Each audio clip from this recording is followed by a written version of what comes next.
미국인, 일본인, 한국인 세 사람이 아프리카 여행을 하게 되었습니다. 그런데 무단 침입으로 그만 원주민에게 그만 붙잡히게 됐습니다. 그래서 그들은 곤장 100대씩 맞게 되었다고 합니다.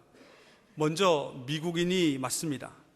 그런데 이 추장은 너무도 성품이 좋은 분이라 한 가지 소원을 들어주겠다라고 먼저 이야기합니다. 그래서 미국이 이렇게 말을 합니다. 추장님, 방석 6장만 제 등 위에 올려주십시오. 추장은 그의 말대로 소원을 들어주었습니다. 그런데 곤장 70대쯤 맞았을 때 얇은 방석이 다 찢어졌고 나머지 30대를 맞는데 정신이 없도록 아파했습니다. 정신을 잃어가면서 다 맞고 난 후에 그는 이렇게 말을 합니다. 그래도 나는 창조력이 뛰어난 민족이야. 이 과정을 지켜보던 일본인이 차례가 되었습니다. 추장이 소원을 말하라고 합니다. 일본인은 미국인의 과정을 다 지켜보았기에 이렇게 이야기합니다. 추장님, 제 등 위에는 침대 매트리스 두꺼운 것으로 2개만 올려주십시오. 그는 곤장을 100대 맞는 동안 내내 키죽키죽 웃기만 합니다. 아프지 않으니까요. 다 맞고 나서 그는 이렇게 웃으면서 말을 합니다. 역시 나는 모방 기술이 뛰어난 민족이야. 이제 한국인의 차례가 되었습니다. 추장은 묻습니다. 너의 소원이 무엇이냐? 한국인이 쓱 웃으면서 이렇게 대답합니다.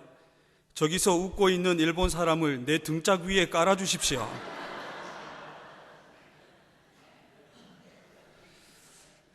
참으로 우리 민족은 명석합니다.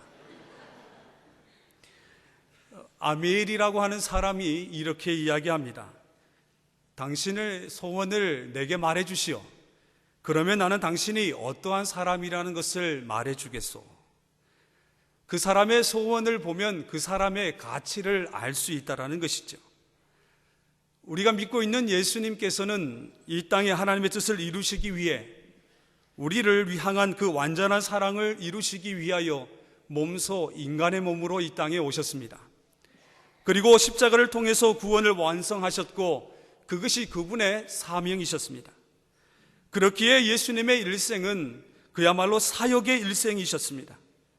그런데 그분의 일생을 복음서를 통해서 우리가 살펴보면 그분의 일생의 사역을 오직 기도로 실현하셨음을 우리가 알 수 있습니다. 예수님은 공생애를 시작하기 전에 먼저 광야에서 하나님 앞에 기도로 시작하셨습니다. 그것도 금식하며 말이죠. 제자들을 택하기에 앞서서 밤을 새워가며 기도하셨습니다. 하루 종일 수많은 병자들을 고치시면서도 다음 날이면 새벽 미명에 또 하나님 앞에 나와 열심히 기도하셨습니다. 십자가를 지시기 전날 밤 겟세마네 동산에서 인류의 대속의 죽음, 그 죄의 문제를 해결하시기 위해 피땀 흘려 또 기도로 하셨습니다. 심지어 십자가 위에서도 고통과 아픔을 감내하면서 하나님 앞에 울부짖어 기도하셨습니다. 예수님의 일생은 그야말로 기도의 삶이셨습니다. 그래서 기독교를 가리켜 기도의 종교라는 인상을 강하게 풍기게 만듭니다. 특히 한국은 세계 어느 나라들보다 신앙생활이 기도로 짙게 채색되어 있는 것이 사실이죠. 이 기도의 열기 때문에 한국교회는 살아있는 교회가 되었고 부흥하는 교회가 되었고 뜨거운 교회라는 별명으로 세계 도처에 알려져 있기도 합니다. 이런 사실은 조금도 이상한 것이 아니죠. 예수님의 공생애가 기도에서 시작하여 기도로 마친 것처럼 기독교의 생명은 항상 기도로 호흡하고 있기 때문입니다. 그런데 여기서 우리가 진지하게 생각해 보아야 할 것은 기도가 그렇게 쉬운 일은 아니라는 것이죠. 신앙이 초보일 때는 무슨 기도든 하면 다 응답받는 줄 압니다. 그러나 신앙이 성숙할수록 우리가 하나님께 드리는 기도가 참으로 어렵게 느껴질 때가 많습니다. 그렇다면 우리가 드리는 이 기도에 있어서 가장 이상적인 기도가 무엇일까요? 성경이 가르치는 이 가장 이상적인 기도는 그 주체가 기도하는 사람에게 있는 것이 아닙니다. 가장 이상적인 기도는 기도를 받으시는 하나님께 주체가 있다는 것, 주체가 되신다는 것을 우리는 기억해야 합니다. 다시 말해 우리 욕심대로 간청하는 것이 아니라 중요한 것은 하나님의 뜻에 우리의 간청이 일치하느냐. 기독교의 기도가 타종교의 기도와 다른 이유가 바로 여기에 있는 것입니다. 그러므로 기도의 생명은 그 내용이 하나님의 뜻과 일치하느냐 여부에 달려있고, 하나님의 뜻에 일치할 때에 그 부르짖음이야말로 놀라운 하나님의 응답을 가져올 수 있습니다. 그러므로 바른 기도를 하기 위해서는 신앙의 성장과 성숙이라는 이 필수적인 요건이 구비되어야 합니다. 이에 대해서 오카노 목사님께서 무엇을 기도할까라는 책에서 좀 적극적으로 이렇게 말씀하고 있습니다. 무엇을 기도할까라고 하는 소책자인데요, 주기도문을 이렇게 쉽게끔 풀이해 놨습니다. 가격은 7,000원입니다. 그러니까 한 분씩 사셨으면 좋겠는데, 여기서 오카노 목사님께서 말씀하시기를 어린아이의 믿음을 가지고 있는 한 하나님 앞에 좋은 기도를 드릴 수 없다라고 이야기합니다. 그러면 이 어린아이의 믿음이란 도대체 어떤 믿음을 의미하는 것일까요? 어느 날 어떤 거지에게 산신령이 쫙 하고 나타나서 이야기를 했다고 합니다. 얘야, 무엇을 이야기하든지 너의 3가지 소원을 들어주겠다. 거지가 한참 생각을 하더니 이렇게 얘기합니다. 신령님, 제가 가지고 있는 이 깡통이 아주 무겁습니다. 그러니 좀 가벼운 알루미늄 깡통으로 바꾸어주세요. 이 소원과 말함과 동시에 새 깡통은 알루미늄 깡통으로 바뀌게 되었다고 합니다. 이어 2번째 소원을 이야기하라고 말을 합니다. 그러자 잠시 생각한 거지는 이렇게 얘기합니다. 신령님, 이 깡통을 이왕이면 따뜻한 음식을 먹을 수 있는 보온이 될 수 있는 깡통으로 바꿔주세요. 그리고 마지막 소원 자리가 되었습니다. 거지는 말을 합니다.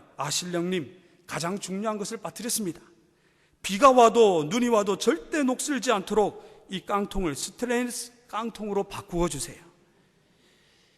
거지의 수준이 이것밖에 안 된다는 것이죠.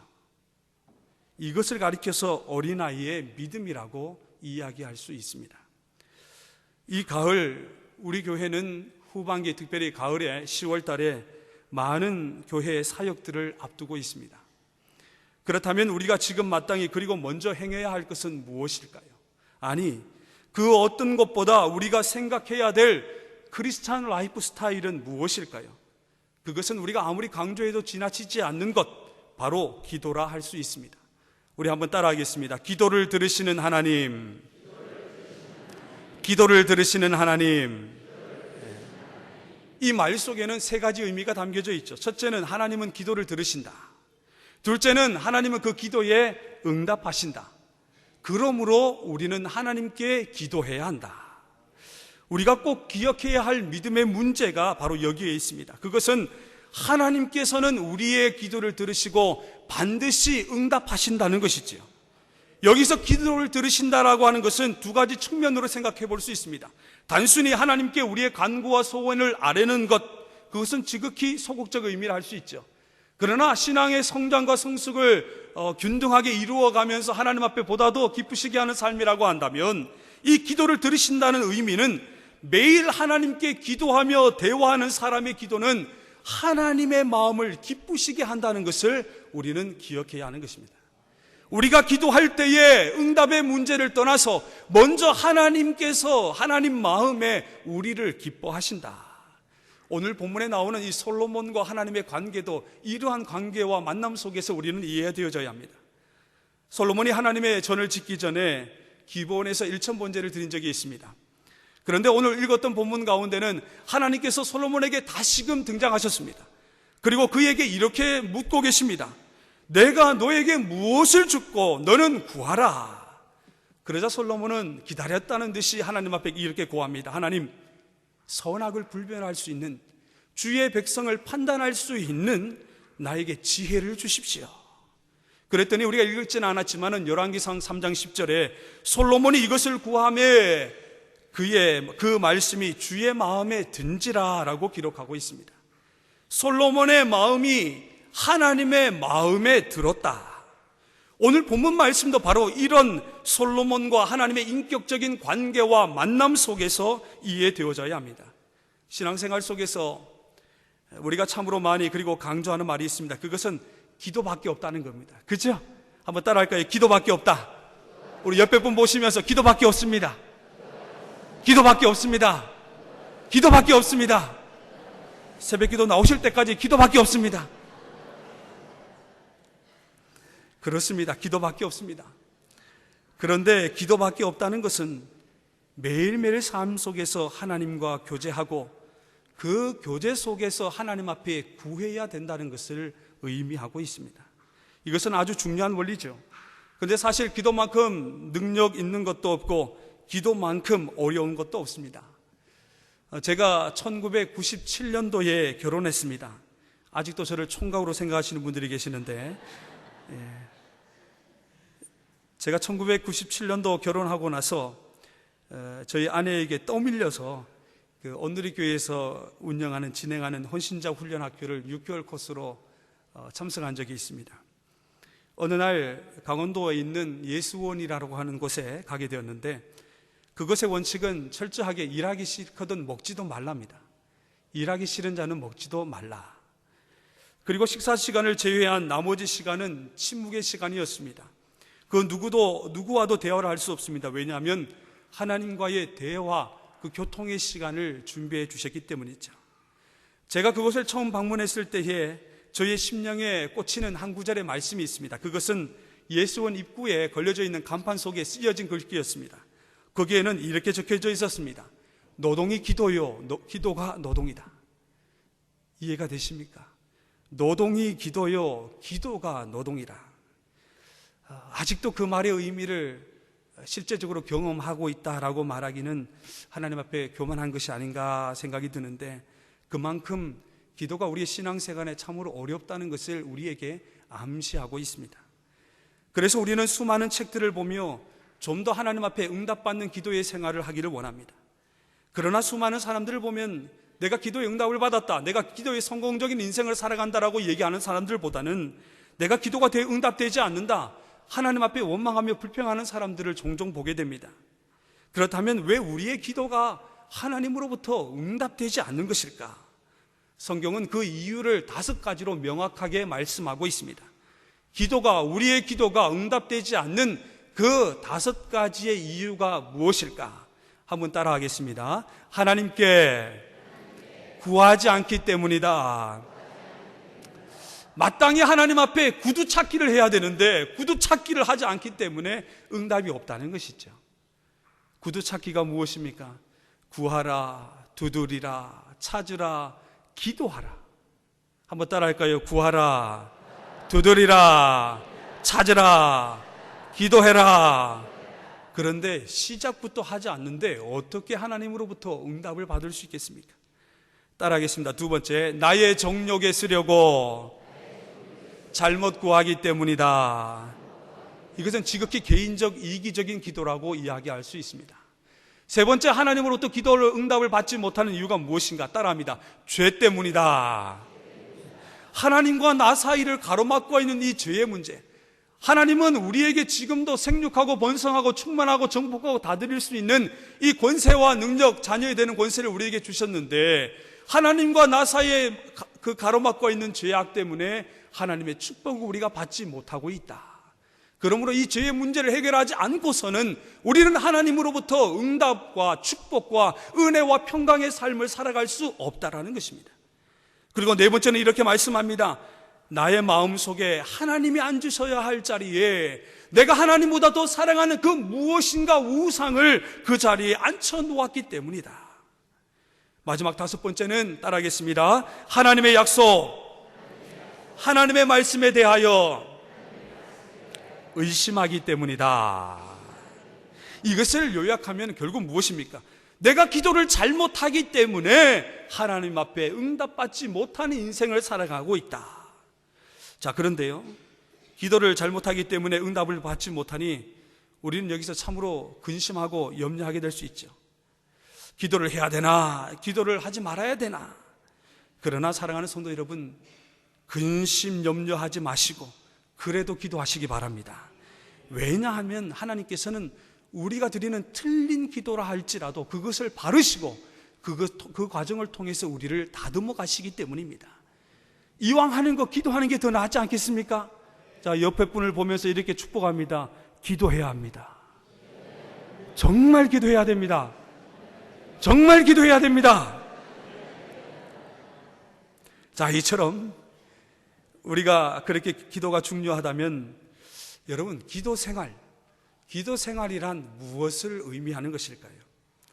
기도 생활은 단순히 기도하는 시간만을 의미하지 않습니다.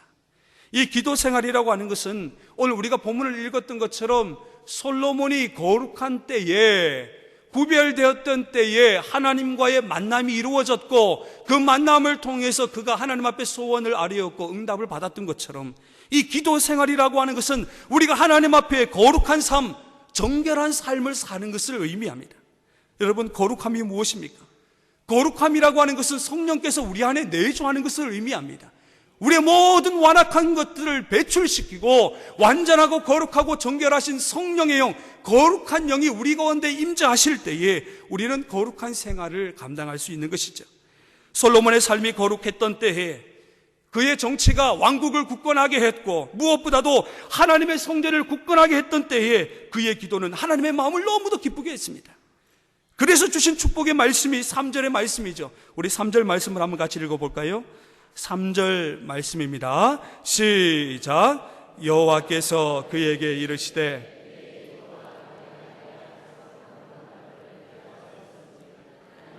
건축한 이 성전을 거룩하게 구별하여 내 이름을 영원히 그곳에 두며 내 눈길과 내 마음이 항상 거기에 있으리니 아멘. 이런 축복이 있으시길 바랍니다. 하나님의 눈길과 하나님의 마음이 항상 여러분들과 함께 하시길 바랍니다. 그런데 여러분 아십니까?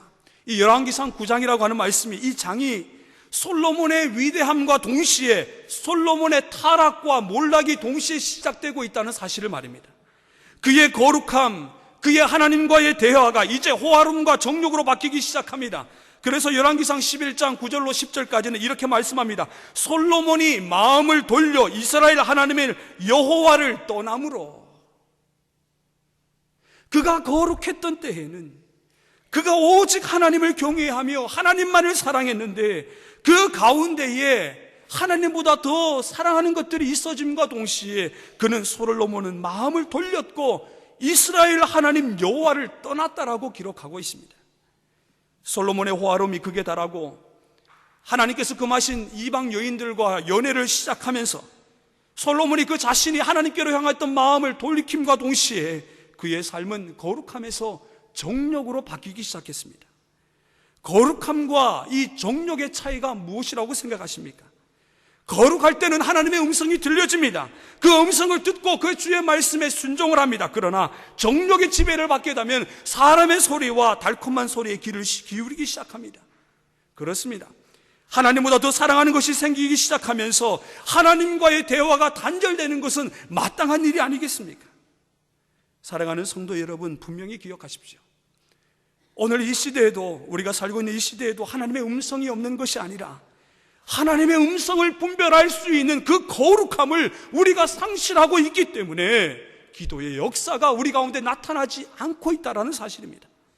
그래서 데살로니가전서 5장 17절에서는 우리에게 이렇게 말씀합니다. 쉬지 말고 기도하라, 쉬지 말고 기도하라, 쉬지 말고 기도하라. 이 말씀은 매일매일 순간순간마다 기도만 하고 앉아있으라는 말씀이 아니라 매일매일 하나님 앞에 거룩함을 유지하라는, 거룩함을 유지하는 사람이 되라는 하나님의 강권적인 말씀입니다. 이 순간에도 하나님 대화가 이루어질 수 있도록 말이죠. 안타까운 것이 무엇인지 아십니까? 시작은 훌륭합니다. 시작은 참 영적인 거성으로, 영적인 거장으로 살아갑니다. 그러나 말년 안에 그가 거룩함을 잃어버리는 사람들, 하나님의 관계가 끊어져 버리는 사람들, 기도의 삶, 그 거룩함이 상실되는 순간에 우리는 지금까지 쌓아왔던 모든 축복들이 이 솔로몬의 무너짐과 같이 한순간에 무너질 수 있다는 것을 우리는 기억을 해야 합니다. 그러므로 인생의 도상 가운데 우리는 쉬지 말고 기도하는 삶을 살아야 합니다. 오늘 우리에게 다가오는 여러 가지 정욕들을 극복하고 하나님께 올바른 기도를 드리는 삶을 살기 위해 우리에게 필요한 결단이 있습니다. 그것은 바로 매일매일 삶 가운데에 하나님이 원하시는 거룩함을 유지하는 것입니다. 우리가 잘 아는 찬송 중에 메리의 키더라고 하는 분이 작사한 오늘 집을 나서기 전이라고 하는 찬양이 있습니다.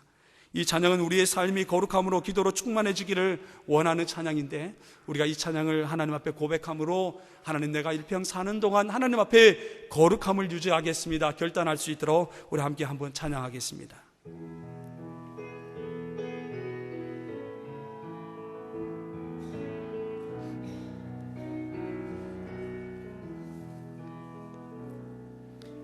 오늘 집을 나서기 전 기도했나요? 오늘 받은 은총 위에 호소했나요? 기도는 우리의 헌신, 빛으로 인도하리. 앞이 캄캄할 때 기도 잊지 마시. 어려운 시험 당할 때 기도했나요? 어려운 시험 당할 때 기도했나요? 주가 함께 당하시면 능히 이기리. 기도는 우리의 헌신, 빛으로 인도하리. 앞이 캄캄할 때 기도 잊지 마시오. 나의 일생 다하도록 기도하리라. 나의 일생 다하도록 기도하리라. 주께 맡긴 나의 생애 영원하리라. 기도는 우리의 헌신, 빛으로 인도하리. 앞이 캄캄할 때 기도 잊지 마시. 앞이 캄캄할 때 기도 잊지 마세요. 앞이 캄캄할 때 기도 잊지 마세요. 우리 옆에 분 보면서 앞이 캄캄할 때 기도, 앞이 캄캄할 때 잊지 마세요. 잊지 마세요. 아멘. 우리는 이 찬양을 통해서, 하나님의 말씀을 통해서 하나님께서는 우리의 기도를 들으시는 분이시요, 정욕이 아닌 하나님의 뜻대로 거룩한 삶을 살게 될 때에 하나님과 교통하는 것이 가능하다는 것을 알게 됩니다. 그러면 도대체 기도가 우리에게 주는 유익은 무엇인가? 왜 성경은 자꾸만 우리로 하여금 기도하라, 너희는 쉬지 말고 기도해야 한다, 늘 우리에게 기도를 요구하고 계시는 것일까요? 그 이유는 바로 이렇습니다. 따라하겠습니다. 기도하면 응답이라는 선물을 주십니다. 그런 복을 받으시기를 축복합니다. 두 번째는요, 한번 따라합니다. 하나님과 동행하게 됩니다. 제가 한번 질문 한번 드릴까요? 세 사람이 있습니다. 세 사람이 있는데 어떤 사람이 가장 행복한 사람일까? 첫 번째는 하나님께서 그 사람 앞에 서서 손을 잡고 끌어주시는 사람이 1번이요. 2번은 주님과 더불어 손잡고 함께 걸어가는 사람이 더 행복한 사람이다. 세 번째는 힘들고 지친 인생 가운데 살아가는 나의 모습 앞에서 우리 주님이 뒤에서 밀어주는 사람이 행복한 사람이다. 어떤 사람이 가장 행복한 사람일까요?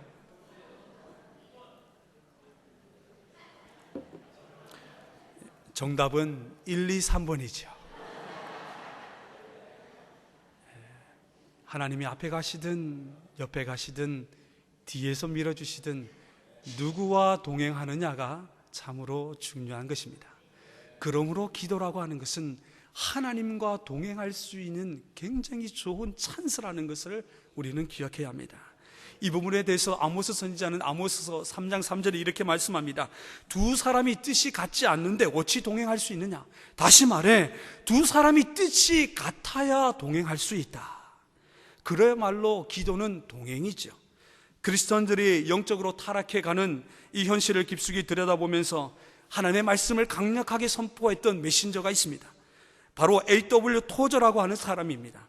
그는 하나님과 우리 인간이 올바른 관계를 맺고 더 깊은 교제로 나아가기 위해서는 하나님의 임재를 경험해야 한다. 그리고 하나님과 동행해야 한다 말하면서 그의 책인 세상과 충돌하라고 하는 책에서 두 사람이 동행하기 위한 몇 가지 조건들을 제시해 놓고 있습니다. 첫째, 두 사람이 함께 동행하기 위해서 필요한 것은 목적지가 같아야 된다. 두 번째는 그들이 가는 방향도 같아야 된다. 세 번째 길은 어떤 길을 택할 것인지 합의해야 한다. 네 번째는 속도도 중요하다는 겁니다. 가는 속도도 중요해야 됩니다. 내가 하나님보다 더 빨리 가서는 안 됩니다. 하나님과 같이 가야죠. 마지막으로는 서로 동행할 의사가 있는지 확인해야 한다. 나는 하나님과 함께하고 싶은데 하나님이 아니라 그럴 수도 있고요. 하나님은 나와 함께하고 싶은데 나는 아니라고 할 수도 있는 것이죠. 그래서 기도라고 하는 것은 이 몇 가지 조건들을 맞추어는 과정이다라고 이 A.W. 토저가 이야기합니다. 그래서 우리는 쉽게끔 이렇게 얘기합니다. 기도는 나 혼자 일방적으로 쏟아내는 일방적인 기도가 아니다. 기도가 여러분의 삶에서 방법이 되기 위해서는 이 몇 가지, 5가지 방법을 꼭 거쳐야 된다는 것이죠. 그러나 성령님과 동행하지 못하는 사람, 기도가 삶이 방법이 되지 못하는 사람들을 가리켜서 이렇게 이야기할 수 있습니다. 마치 보험을 든 것과 같은 형태의 신앙생활을 하는 사람이다. 이게 무슨 말이냐면 대개의 경우에 이런 사람들은 죽어서 지옥에 가는 것을 원하지 않습니다. 가능하면 천국에 갔으면 하는 바람을 가지고 있어요. 그래서 보험료를 지불합니다. 그 보험료가 뭐냐면 불편하지만 보험을 드는 심정으로 교회에 출석도 하고 헌금도 합니다. 그리고는 세상에서 쾌락을 즐깁니다. 이들은 나름대로 신앙이라는 불편함을 감수함으로 자신이 들었던 이 보험료가, 이 보험이 유효하다고 생각을 하죠. 어떤 사람들은 영적인 목적이 아니라 사교적인 목적을 가지고 교회에 오기도 합니다. 어떤 분들은 인도주의적인 차원에서 쉽게 얘기하면 내가 가정의 평화를 위해서 내가 교회를 가야지, 이런 목적으로 자기 희생을 통해서 온다라는 생각을 가지면서 나오는 분도 있습니다. 그래서 이런 분들은 어떤 영적인 차원의 교대도 원하지 않지요. 흔히 말하는 교회에서의 은혜의 삶을 거부합니다. 그러기에 성령님이 내 속에 인격적으로 임하셨을 때에 그 결과와 변화를 두려워하고 자꾸만 도망가려고 합니다. 지금 나는 이대로 만족합니다. 더 이상 나를 터치하지 말아주세요. 관여하지 말아주세요. 내가 교회 오는 것만 해도 대단한 일이라며 자신을 감추려고 합니다.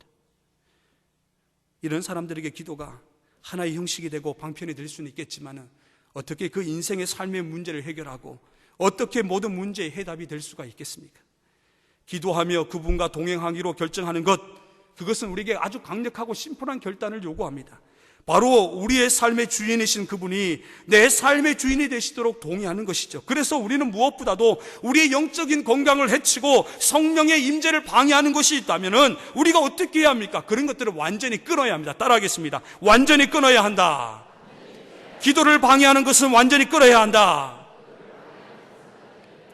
그 끊어야 하는 결단으로부터 시작해서 성령님과의 동행이 시작된다는 것입니다. 성령님이 동행하시면 하나님의 역사가 나타납니다. 성령이 동행하시면 놀라운 일이 일어납니다. 그래서 기도하면 우리에게 주시는 유익 세 번째가, 따라하겠습니다. 지금까지 보지 못하던 비밀한 일을 보게 됩니다. 예레미야 선지자는 이스라엘 백성에게, 소망이 없는 이스라엘 백성에게 이렇게 선포합니다. 너는 내게 부르짖으라. 내가 알지 못하는 크고 은밀한 일을 너에게 보여주리라. 우리가 신앙생활을 하면서 기도하는 사람들이 혹 오해받는 것들이 있죠. 저 사람은 미친 것 같아, 미치는 것 같아. 만일 여러분들이 하나님과 동행하며 성령님을 내 마음 가운데 모시기로 동의한 상태라고 한다면 이러한 오해가 어쩌면 당연한 것이 아닐까요? 왜냐하면 여러분은 세상이 보지 못하는 크고 비밀하고 은밀한 일들을 볼 수 있기 때문입니다. 미국의 유명한 라디오 설교자가 있습니다. 폴 레이더라고 하는 사람인데, 이 사람은 설교를 할 때마다 이런 예화를 자주 사용했습니다. 어떠냐면, 어떤 사람이 길을 가는데 어떤 소년이 길가에 담장에 얼굴을 대고 서 있는 것을 보게 되었다. 그 아이는 때때로 벌쩍벌쩍 뛰면서 소리를 질렀다. 그 사람은 도대체 무슨 일인데 저 애가 저 난리인가? 혹시 저 애의 머리가 어떻게 된 것 아냐라는 생각까지 들었다.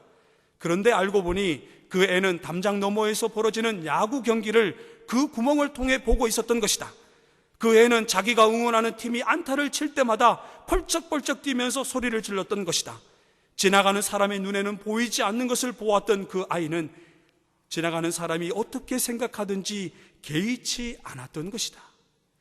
기도하며 하나님과 동행하는 사람, 이런 사람들은 성령님의 인도하심을 따라서 눈에 보이지 않는 분과 동행하게 됩니다. 그래서 그것을 보지 못하는 사람들이 미쳤다고 오해할지도 모릅니다. 그런데 만약 하나님께서 계시지 않고 성령님께서 우리의 심령 가운데 역사하지 않는다면 우리는 분명히 미친 사람일 것입니다. 그러나 그분이 지금도 살아계셔서 역사하시고 계시는 한 우리는 미친 것이 아니라 세상이 그분을 바라보지 못하기 때문에 우리를 오해하고 있는 것은 아닐까요? 여러분에게 이렇게 묻고 싶습니다. 여러분의 삶에서 과연 세상 사람들이 오해할 만한 어떤 변화가 일어나셨습니까? 기도의 삶이, 기도의 능력이 여러분의 삶을 얼마나 변화시켰습니까? 기도하기 전과 기도하고 후의 삶이 달라지지 않았다면, 하나님과 동행하며 세상을 보는 우리의 눈이 달라지지 않았다고 한다면 오늘 우리가 드리는 기도는 능력을 상실한 기도입니다. 기도할 때 우리는 세상이 보지 못하는 것을 보아야 합니다. 왜냐하면 진리의 영이신 성령님께서 우리의 심령 가운데 세상이 보지 못하는 참된 진리를 우리를 통하여 보여주기를 원하시기 때문입니다. 작년에 한 달 사이에 저는 큰 두 가지 사건을 경험한 적이 있습니다. 여러분들이 절대로 오해할 줄 않으실 줄 믿고 제가 말씀을 드리는데, 하나님께서는 저에게 장차 되어질 일들에 대한 미래의 일들에서 보여주셨습니다. 근데 참 이런 이야기하면 참 무섭습니다. 오해하실까봐. 두 가정의 이야기입니다. 어떤 가정이었냐면, 한 분은 여자 집사님의 어머님으로 지방에 있는 교회의 권사님이셨습니다. 그분은 폐에 피가 차서 그 피가 빠지지 않아 호흡이 곤란한 분이셨는데요, 그래서 그것을 놓고 기도를 많이 했습니다. 하나님의 뜻대로 인도해 달라고 말이죠.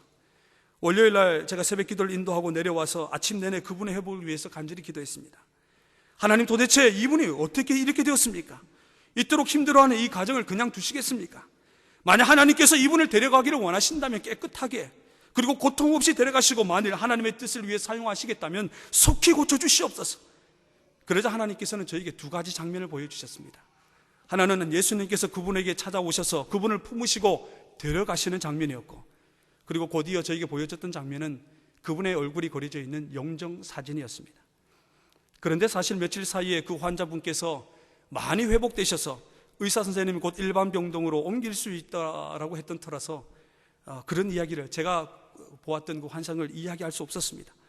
그런데 하나님께서는 장차 되어질 일을 저에게 보여주셨고, 보여주신 대로 며칠 후에 그분은 별세하셨습니다. 또 한 분은 남자 집사님의 어머니셨는데 며칠 사이에 그 일이 일어났습니다. 교회에 가끔씩 취미로 오시는 분이셨어요.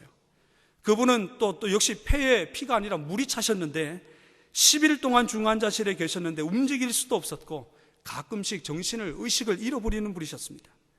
의사 선생님도 그렇게 오랫동안 폐에서 물이 빠지지 않는 이유를 몰라 하셨습니다. 그래서 식구 중에 한 분이 용기를 내서 우리 목사님을 모셔서 한번 기도를 받자. 그래서 우연찮게 제가 그분의 인도함을 받아서 병원에 가게 되었습니다. 중환자실 앞에 서서 면회 시간이 또 이제 예정되어 있었기 때문에 중환자실 앞에 가서 한 20분 정도 남았길래 이스라엘 백성들이 여리고성을 도는 것처럼 저도 막 그 중환자실을 돌면서 한번 기도했습니다. 그리고 또 기도했습니다. 하나님, 도대체 어떻게 하시렵니까? 하나님께서 이분을 데려가기를 원하신다면 깨끗하게 고통 없이 데려가시고, 하나님의 뜻을 위해 사용하시겠다면 속히 고쳐주시옵소서. 더 이상 아픔을 경험하지 않기를 원합니다. 그런데 놀라운 것은 이 기도를 마무리하려 했을 때에 하나님께서는 저에게 또 하나의 장면을 보여주셨습니다. 그분이 일반 병동에 앉아서 음식을 맛있게 먹고 있는 장면이었습니다. 남의 이야기라고 아멘도 안 하시는데, 물론 도저히 누구도 생각지 못할 일이었죠. 왜냐하면 모두가 곧 그분이 돌아갈 것이라고 의사 선생님조차 포기한 상태였으니까요. 그래서 저는 그 환자분께 가서 이렇게 선포했습니다. 하나님이 고치십니다. 의식도 없는 분 앞에서 하나님이 고치십니다. 두려워하지도 마시고 염려하지도 마시고 하나님께서 반드시 고치십니다. 네. 그 상황이 어떻게 그런 용기가 났는지 모르겠습니다. 그리고 그날 저녁 그분은 누구도 상상하지 못할 정도로 빠르게 회복이 되었고, 다음날 일반병동으로 옮겨져 식사를 맛있게 하게 되었다고 합니다. 근데요, 놀라운 사실은 중환자실에서 제가 기도하는 날 이제 그분이 이제 일어나셔서 간증을 하셨대요. 그 자녀들에게, 얘들아, 내가 아무 생각도 없는데 갑자기 하얀 옷을 입은 사람이 나타나셔가지고, 대뜸 사랑하는 딸아, 내가 너를 고쳐준다. 사랑하는 딸아, 내가 너를 일으켜준다. 내가 너를 회복시켜 주시라. 그 음성을 듣고 그분을 만나셨다고 합니다. 그분이 어떻게 됐을까요? 퇴원하셔서 가족 가운데 믿지 않는 분들에게 자신이 만난 예수님에 대하여 열심히 복음을 증거하는 전도자가 되었다고 합니다. 사랑하는 성도 여러분, 하나님은 기도하는 자들에게 크고 놀라운 하나님의 비밀한 일들을 보여주십니다. 우리가 대단해서가 아닙니다. 하나님의 뜻을 나타내기 위해서지요. 하나님은 지금도 하나님의 사람들을 통해서 하나님 나라를 확장시키기를 원하시고, 하나님의 사람들을 통하여 그들로 기도하게끔 만드셔서 하나님의 일을 진행하고자 지금도 우리를 부르고 계십니다. 믿지 않는 사람들은요, 미쳤다라고 소리 지를지도 모릅니다. 과학적으로, 이성론적으로, 합리론적으로 이해할 수 없는 일들을 하나님께서는 기도라고 하는 매개체를 통해서 역사해 주고 계십니다. 하나님은 오늘 우리에게도 크고 비밀한 계획을 가지고 계십니다. 쉬지 않고 기도하는 자들에게, 거룩함을 유지하고 하나님과 동행하며 하나님의 뜻을 구하는 자들에게 크고 비밀한 일을 계획을 가지고 계시고, 그것을 기도하는 자들을 통하여 반드시 보여줍니다. 사랑하는 성도 여러분, 기도하시기 바랍니다. 기도하시기 바랍니다. 주님이 우리에게 부르짖고 계십니다. 너는 내게 부르짖어라. 제발 부르짖어라. 내가 너에게 응답하겠고 내가 알지 못하는 크고 비밀한 일을 보여주리라. 하나님과 동행함으로 크고 비밀한 일을 바라보며 하나님 앞에 그에게 쓰임받고 충성하는 우리 종암교회 기도의 거장들이 되실 수 있기를 주님의 이름으로 간절히 축복합니다.